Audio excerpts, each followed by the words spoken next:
Okay, before I go on with showing you how to cut your fused fabric, set it up and cut it, I want to go back to what I was saying earlier.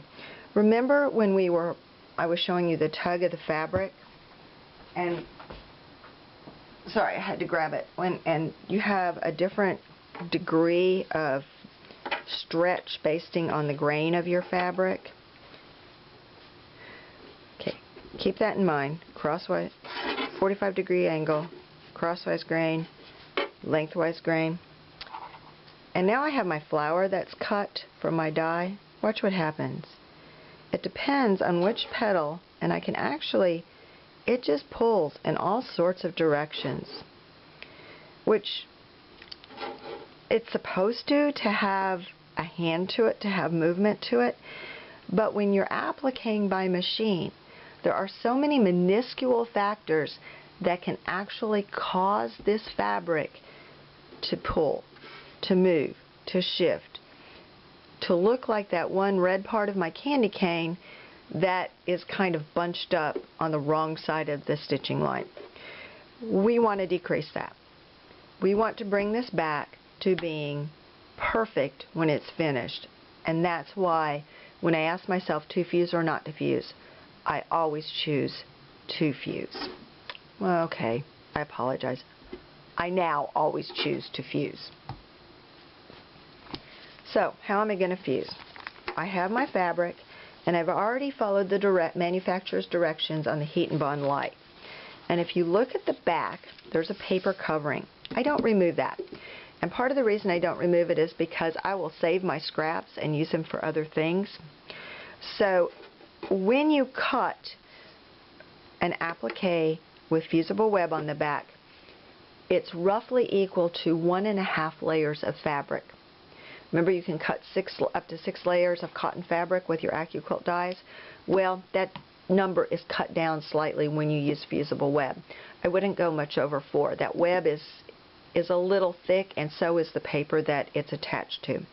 But by leaving the paper on this, if I don't get to it right away, the web itself does not dry out, it doesn't get brittle, and I can use it for almost anything for a while. I've got scraps that I'm using that I know I've had in my bin for probably close to 1.5 years. So it's a good reason to leave the paper on the back. So how do I do it? I simply, just like I'm cutting fabric, I want my flower with the humps going this direction. I'm going to lay my fabric on my die. I'm going to put my spacer, my mat, on the top, and I'm going to run it through my AccuquiltGo. Let me turn you, and here it goes. There we go. I'm sorry, didn't mean to bump you. My table's a little slippery. Come back over here. Slide my mat off. I learned that in class. I love that idea. Remove my fabric. And there's my flower. And those edges, I don't know if you've ever had the problem, there are no pokies on these edges. I think that is just way cool. So I'm going to set that down. I'm going to put my scraps to go into my scrap bin. And we're going to actually applique this flower. Okay, I now have my hoop set up for my stitching. And one thing I want to point out is I have my base fabric for my sample. It's nice. I have the typical, you can read about how to hoop things, kind of a drum. It's not a lot of ruffles in it, in fact none. But I want to point out that even though I have used a fusible web on my applique, I have stabilized the entire area of what will become the block that I use this applique in, or the backing of the quilt that I'm appliquing upon. This is OESD Clean Tearaway. I like it a lot. It comes out of virtually anything. That said, I have a friend that when she appliques on her quilts, she only uses a wash away, then she doesn't have to worry about tearing it out and perhaps ruining her stitches.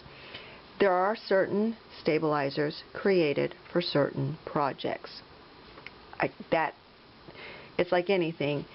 The right steps, the right tools create the perfect project.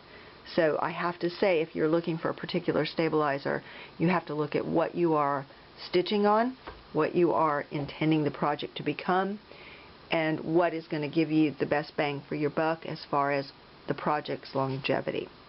So I'm going to take this to the machine. I'm going to add my hoop to my machine. Now I've already verified on my machine the fact that my applique is turned the correct direction. In other words, I've cut it correctly. So I'm going to begin stitching, and I'm using a different color thread so you'll be able to see it. The first stitching is going to be, and I'm doing it down dirty. Normally I do a 1-stitch stop.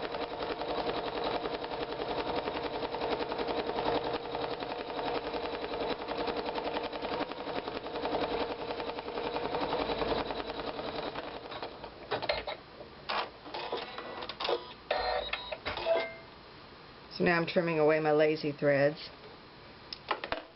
And I'm going to set my machine so that I do get that 1-stitch stop, which is why it didn't there. Okay, simply done. I'm going to unhoop my base fabric, and you can see that I have perfect outline. I want to show you it's perfect. This is the flower that we cut with the fusible, and it fits just absolutely gorgeously inside those lines. Alright, now if your eyes aren't bad like mine, sometimes it's okay to stitch this in the same color or a color that corresponds to your background fabric, so that if there is just a slight wiggle that it doesn't show.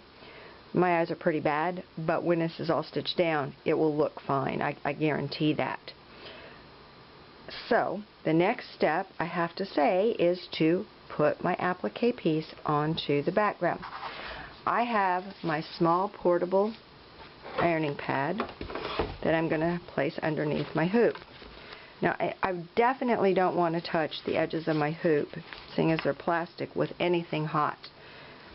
This is going to be a little tricky for a minute. And let me use my blue painter's tape to hold. No, that's too big. Okay. I'll just have to deal with it wiggling. Now I'm going to remove the backing from my fused fabric. And I'm doing this at a weird angle, so it might not work real well in front of the camera. It usually just peels off. I guess this can be a learning experience. If you haven't followed the ironing directions for your applique piece, chances are, if the fusible paper doesn't want to come off, there we go. I just didn't hit the right one. I can pull it off, and what you're going to see it there, that's perfect. There's no bubbles. It's nice and flat. The other thing I did after I pressed it on with my iron was I let it cool completely. You can see that. It's kind of pretty. And now I'm going to place my piece on and inside of my outlines, my placement stitch. I'm going to kind of make sure they're all there, and they are there. Remember, anytime you have small areas like this, it's going to wiggle just a bit. So I get my center as close to them as I possibly can. I get my center, and now I'm going to take my clover iron. Remember I said I had one of those little tiny irons around here somewhere? Well, I found it. I have to warn you, this is incredibly hot. So I take my iron and I press down my applique.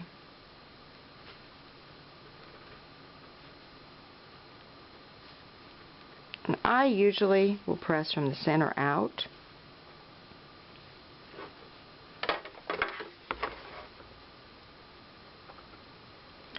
And I pick it up. I don't push. Now I am, because it's down. But I pick it up and place it. Pick it up and place it. Once I've gotten the edges fixed, then I'll iron it and make sure that it's stable. That said, very carefully, sorry about my arm, place that back. I am about out of battery on my camera, so I'm going to stitch and come back. So I've pulled up my thread, my bobbin thread, and I'm going to begin stitching. And I'm going to trim my bobbin thread, and I'm going to stitch all around. one other feature of using this particular, the fusible webs, is that in the old days, I would have taken and actually held my applique down, making sure that it didn't move underneath the movement of the needle. Because believe it or not, the movement of that needle, the penetration, the movement of that foot, if you have the least little bit of puff in your fabric from it not being snug to the base, I'm talking about the applique, it will skew the applique off of the position that you want. So by using the fusible, it is nice.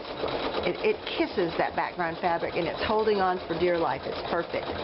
The other thing I don't have to do is use up my skewers so I can actually barbecue more now. My husband was always looking for them, doing shish kebab, and what can I say?